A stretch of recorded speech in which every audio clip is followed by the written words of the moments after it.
Anand's work is of course an inspiration, but I think what we're seeing now is different ways in which exactly all of this is reaching people across the country.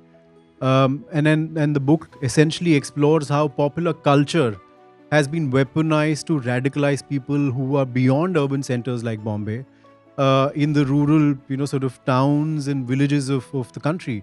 Things have gotten, if anything, they've gotten worse. Because at least in 2019, we had a chance of changing the government, and we missed that chance. And then we had that chance again in 23, right? 24. And we missed that chance also. And as long as this regime is in power, it's only going to get worse. It cannot possibly get better. To be honest, after a film like that, I would have much rather preferred, Anand, that we all sit in silence, um,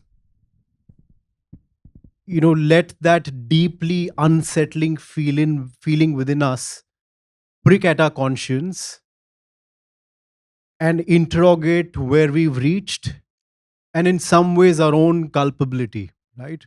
Our own silence, our own looking away.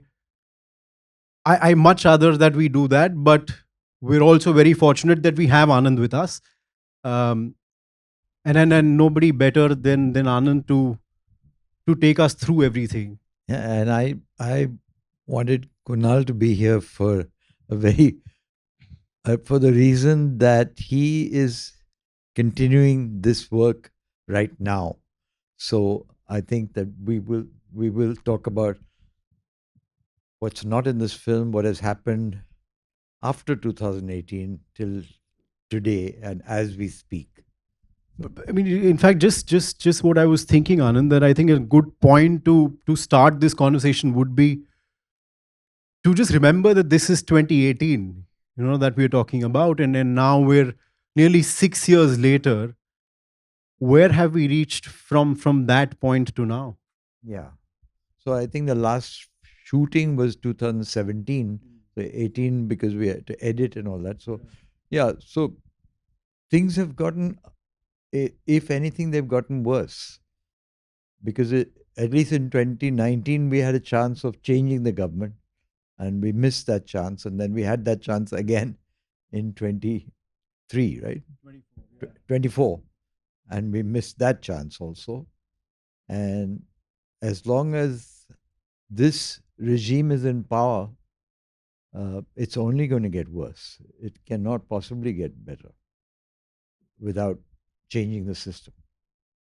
But Anand, would you do anything differently in the film? I mean, would there be a couple more chapters maybe in the film? Uh, no, we'll let's talk about. I mean, I don't know if people are familiar with Kunal's work. I mean, he's yeah, you've read. Okay, so he has done a lot of work. The last book that he wrote is exploring the extreme right wing music and cultural impact in all over. But yeah, so maybe you can I talk mean, about it. essentially, I mean, Anand's work is of course an inspiration, but I think what we're seeing now is different ways in which exactly all of this is reaching people across the country. And the book essentially explores how popular culture has been weaponized to radicalize people who are beyond urban centers like Bombay, in the rural sort of towns and villages of the country. And the book is called Age Pop, but that's essentially, Anand, the next step, right, in some ways of what you've been chronicling over all of these years, which is, we see this all the time. We see that the forms have changed, we see that the formats have changed, and the message still is exactly the same. I mean, I can watch Ram Ke Naam, and it will be the same rhetoric packaged now in different reels and shorts and so on. The difference for me from Ramke Naam days and today, that was 1990, is that we really felt a lot more hope that this could be stopped. In 1990s, the deep hatred was not in the countryside.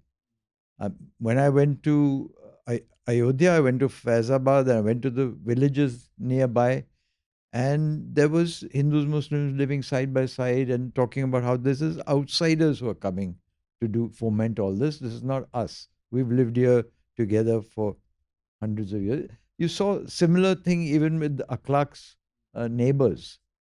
Uh, Akhlaq's neighbors talk about how they never had. They were completely integrated with the Muslim family next door.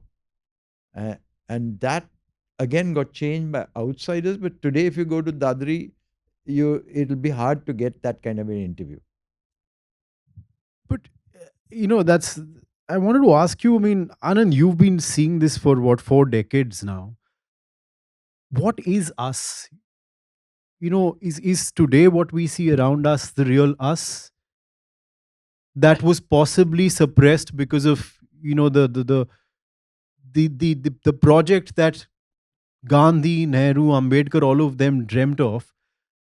Was that the real us that was suppressed, and now it's just seeing an expression, or what you saw outside of the mobilization in 1991, 92? Was that the real us? I mean, where is the real us? I like to think, maybe I'm fooling myself, but I like to think that it is a question of who's in power and what people think is the currency of the day. And yeah, I mean, human beings are capable of complete cruelty, as we can see in Palestine, as we can see in so many parts of the world. That brutal nature that human beings have is always going to is there. But that whether that's mm, unleashed or whether that there are influences that stop it from happening or change the direction. I mean, look at the Gujarat of Gandhi's time when Gandhi was still strong enough. No, there was not this kind of upsurge um, in Gujarat, the same Gujarat which is now the laboratory of hatred. So I think that the leadership and the classes that control all the mechanisms, the media, everything. Today it's like a one party rule in much more a one party rule than it was during emergency in India, because there Indira Gandhi or the government didn't control people's minds. You mentioned one difference from the Ram Ke Naam days to now.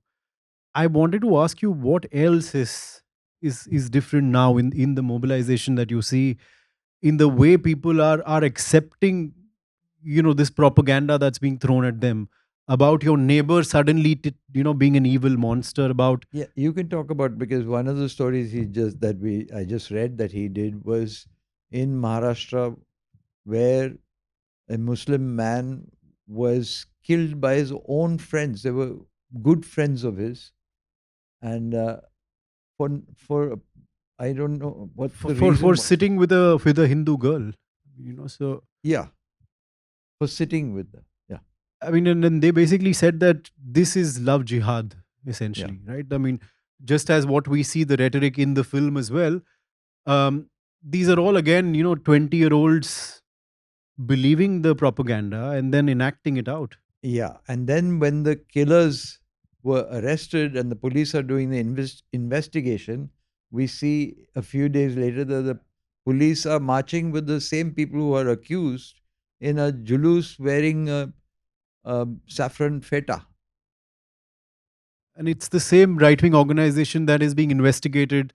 The police officials who are marching with the organization are the investigating officers who are supposed to be probing that organization, right?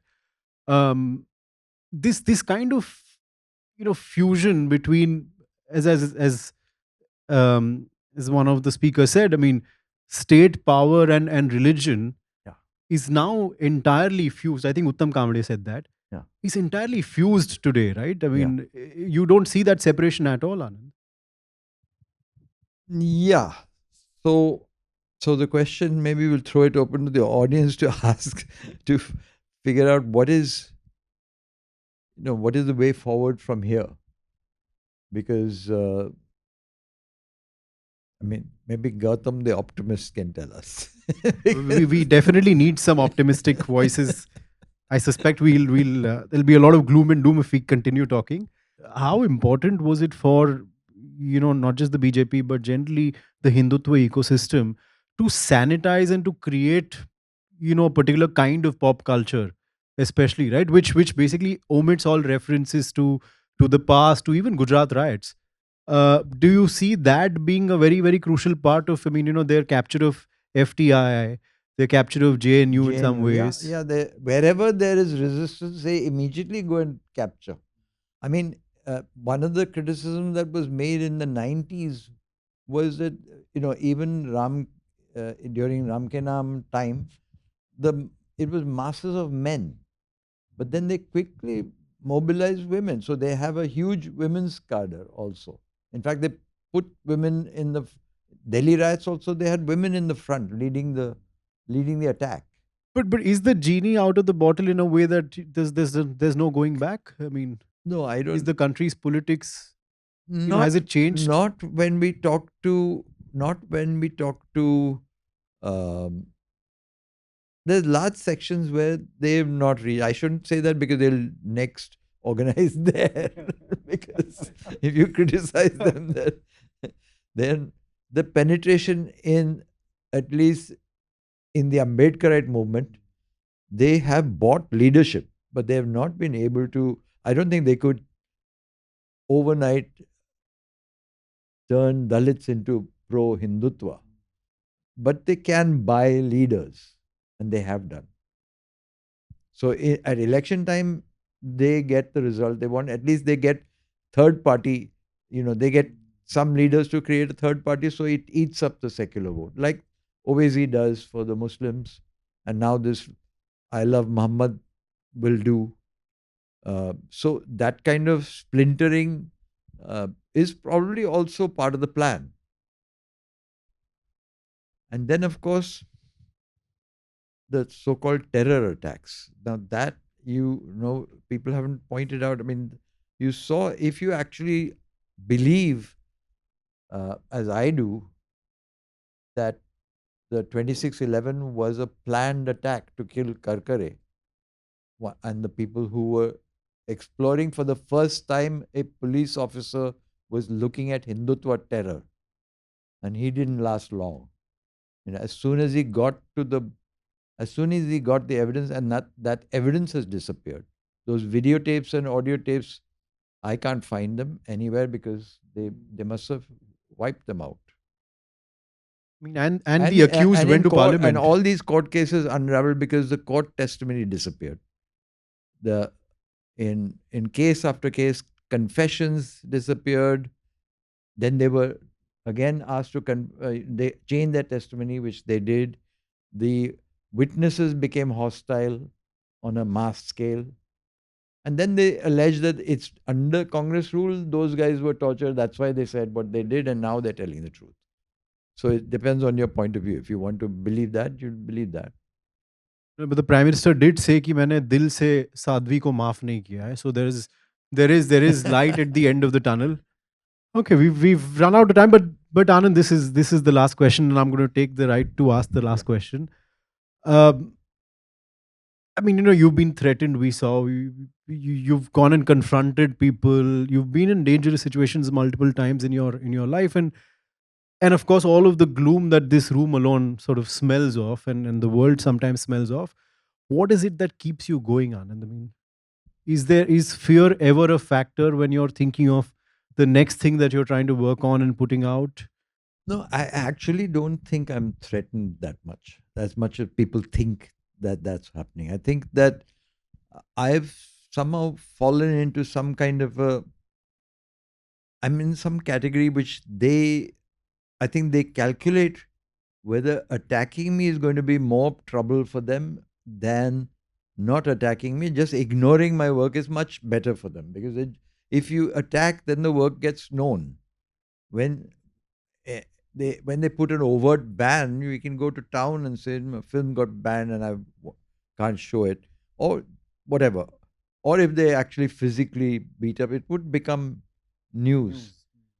So I think that is a kind of, I mean, and the fact that I'm saying that is that we haven't reached that last level of fascism where they don't give a shit what people think. We're still in the place where they, at least, let's say, as I said, if I was Muslim or Dalit, I wouldn't be able to do what I'm doing. But being so-called upper caste Hindu gives me a privilege which I have to use, because that we are somewhat protected. And you turn 75 this year? Yeah, Like our dear leader, you're also the same age. yeah, yeah.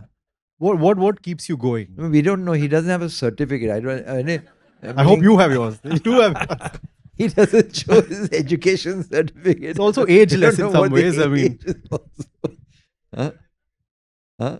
but you're going to keep going at it, and you're going to Yeah, yeah.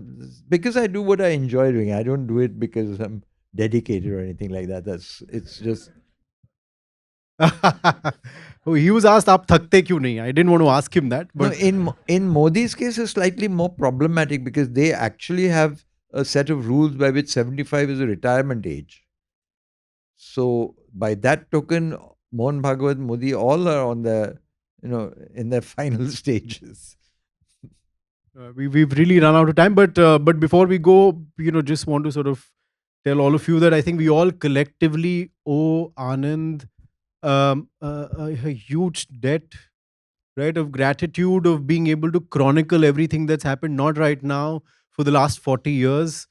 And his films will continue to be a mirror of the changing country As and the long as changing they're shown. society. As long as they're shown, and we have So G5A. this is a very major problem. That is the reason.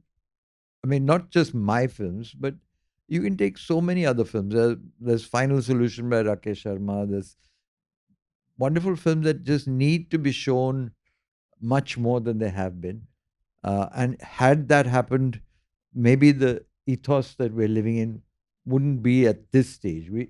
If we were able to disseminate these things better, which are available. Hope that changes. And, Yeah, hope that changes very soon. But thank you very much, and thank you, Anand. Thank you. you so much for doing what you do. Thank you.